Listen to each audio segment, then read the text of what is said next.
नमस्कार दोस्तों, कैसे हो। उम्मीद करता हूँ सब सही सलामत होंगे। तो दोस्तों, आज के वीडियो में मैं आपसे एक ऐसे टॉपिक के ऊपर डिस्कशन करने वाला हूँ जो मुझे नहीं लगता किसी ने किया होगा। तो दोस्तों, टॉपिक है कि क्या डॉक्टर सच में रूड होते हैं। क्योंकि आप लोग मेरा वीडियो देखते हो तो कहीं ना कहीं मैं यकीन रखता हूँ कि आप ज़्यादातर लोग पेशेंट होंगे या ऐसे लोग होंगे जिनका ट्रीटमेंट चल रहा होगा। तो ऑब्वियसली आपका डॉक्टर से पाला तो पड़ ही रहा होगा। तो एक चीज़ तो है, हम सब ने ये चीज़ नोटिस की होगी, जब भी हमारा ट्रीटमेंट चल रहा होगा तो हमने ये चीज़ फील की थी कि यार डॉक्टर जैसा हम सोचते हैं वैसा ट्रीटमेंट या तो वैसा आंसर नहीं करते हैं। मतलब बहुत ऐसा लगता है कि रूडली आंसर करते, या तो जितना आंसर हम एक्सपेक्ट करते हैं ना उतना आंसर नहीं देते हैं। वो हर चीज़ शॉर्ट में निपटाते हैं। मतलब इतना बड़ा सेंटेंस पूछो, इतना बड़ा सवाल पूछो तो हाँ ना बस ऐसा ही ठीक है, ऐसे मतलब जवाब देते हैं। तो बहुत बार हमें ऐसे लगता है कि यार ये मज़ा नहीं आता, तो फिर हम यूट्यूब्स वगैरह वीडियो देखते हैं, क्योंकि हमारे सवाल जो इतने होते हैं ना वो इतने क्लियर नहीं होते हैं। पर दोस्तों, मेरा ओपिनियन बदला है ये सब चीज़ जैसे जैसे वक्त गुज़रा है। तो कहीं ना कहीं मुझे एक पर्सपेक्टिव मिला है, थोड़ा बहुत ओपिनियन मिला है, और एक अलग नज़रिए से मैंने सोचने की कोशिश की कि ऐसा क्यों करते हैं वो नॉर्मली, क्या सारे डॉक्टर ऐसा करते हैं। तो दोस्तों, एक इसका रीज़न ये है कि हमें देखना पड़ेगा कि हमारे लिए वो डॉक्टर सिर्फ एक बंदा है जिनसे हमें आंसर चाहिए। पर एक चीज़ आपको देखनी चाहिए कि उस इंसान के लिए आप अकेले नहीं हो। उस इंसान के लिए ऐसे आप जैसे 100-150 लोग या जितने भी लोग आते हैं पर डे में। तो दोस्तों, बस आप ये सोचो कि आप अकेले नहीं हो।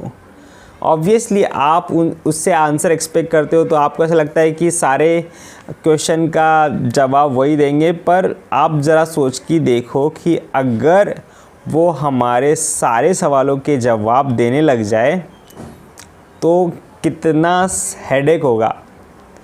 दोस्तों, ये चीज़ मैंने रियलाइज़ की है, क्योंकि बहुत सारे लोग मुझे क्वेश्चन करते हैं और कहीं ना कहीं फ़ोन करते हैं डायरेक्टली, तो उनके बहुत ज़्यादा सवाल होते हैं। और ऑब्वियसली मैंने बहुत सारे वीडियोस में अपने बहुत सारी बताई भी है, पर क्योंकि हमारे लिए ये सब चीज़ें नहीं है तो हमें ऑब्वियसली ऐसा लगता है कि इस चीज़ का भी जवाब मिल जाए, इस चीज़ का भी जवाब मिल जाए। पर डॉक्टर क्या होता है, डॉक्टर दोस्तों उसके लाइफ में जो एक्सपीरियंस होते हैं, उनके पेशेंट होते हैं, उनको वो चीज़ें रेगुलरली मिलती रहती है। तो उनको बहुत सारी चीज़ का इन्फॉर्मेशन होता है कि ये सारी चीज़ें हो रही है, या तो ये ट्रीटमेंट में ऐसा होता ही है। तो वो ऑब्वियसली इतना आपको इन्फॉर्मेशन या डेप्थ में समझाने की कोशिश नहीं करते। उनको पता है कि कुछ दिक्कतें हो रही है तो वो होगी, ऑपरेशन के बाद में पेन हो रहा है तो होने ही वाला है, केमोथेरेपी के वक्त साइड इफ़ेक्ट्स हो रहे हैं तो वो होंगे ही। तो उसमें वो चीज़ इतना डिटेल में नहीं समझाते हैं। अगर ऑब्वियसली अगर कुछ डॉक्टर है जिनके पास समय ज़्यादा है तो अलग बात है, पर मोस्टली मैंने देखा है कि ज़्यादा डिटेल में कोई नहीं समझाता, पर शॉर्ट में आपको समझा देते। तो एक चीज़ आपको ये समझने की ज़रूरत है कि वो ऐसा जानबूझ के नहीं करते हैं। ऑब्वियसली आप ज़रा सोच के देखो कि अगर वो ये सब चीज़ें करने बैठ जाए, हर एक इंसान को अच्छे से समझाना बैठ जाए, तो यार सर दुखने लग जाएगा।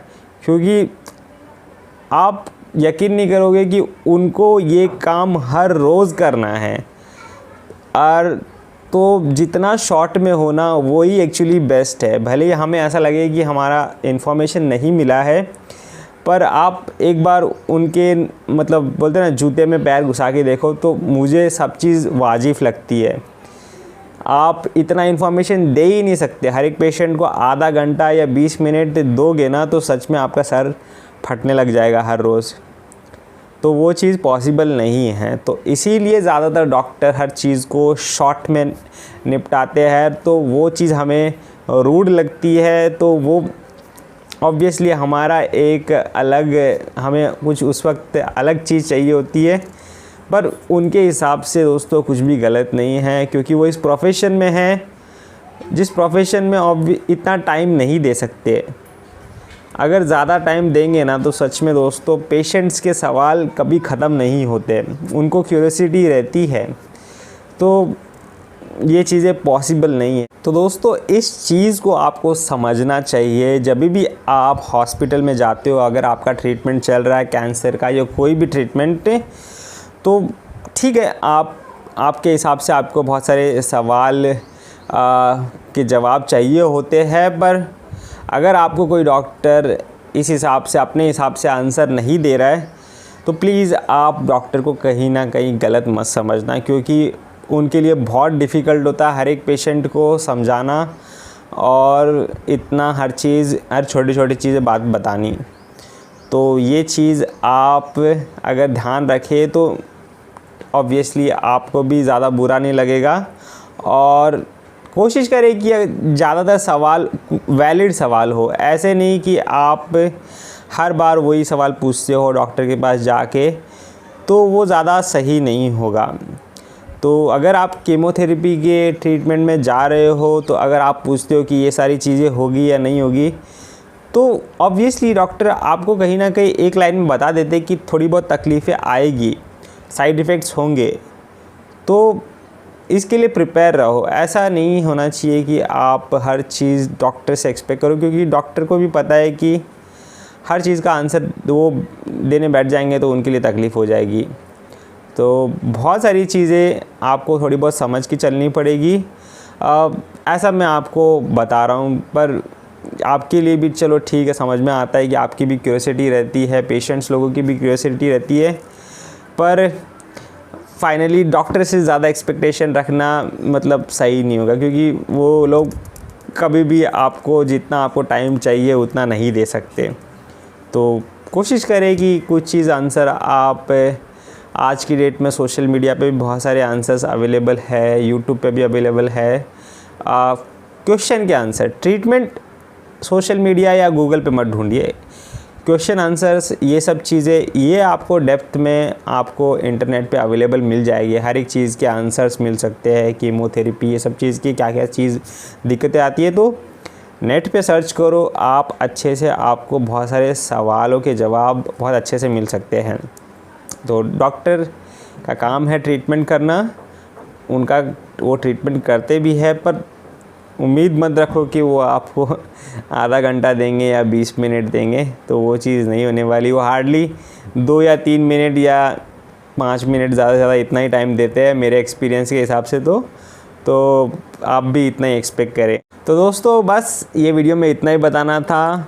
मुझे ऐसा लगता है कि डॉक्टर रूड नहीं होते हैं, उनकी मजबूरी होती है। तो ये मजबूरी अगर आप भी समझोगे तो आपके लिए भी अच्छा होगा, आपको इतना बुरा नहीं लगेगा। तो अगर ये वीडियो अच्छा लगा हो तो इस वीडियो को ज़रूर लाइक करना। आपके कोई सवाल हो तो आप हमेशा की तरह मेरे चैनल पे वेलकम हो, और अभी तक आपने मेरे चैनल को सब्सक्राइब नहीं किया तो प्लीज़ सब्सक्राइब कर देना, क्योंकि आगे भी दोस्तों ऐसे इम्पॉर्टेंट वीडियोस आते रहेंगे। तो मिलते हैं अगले वीडियो में, तब तक take care and good bye.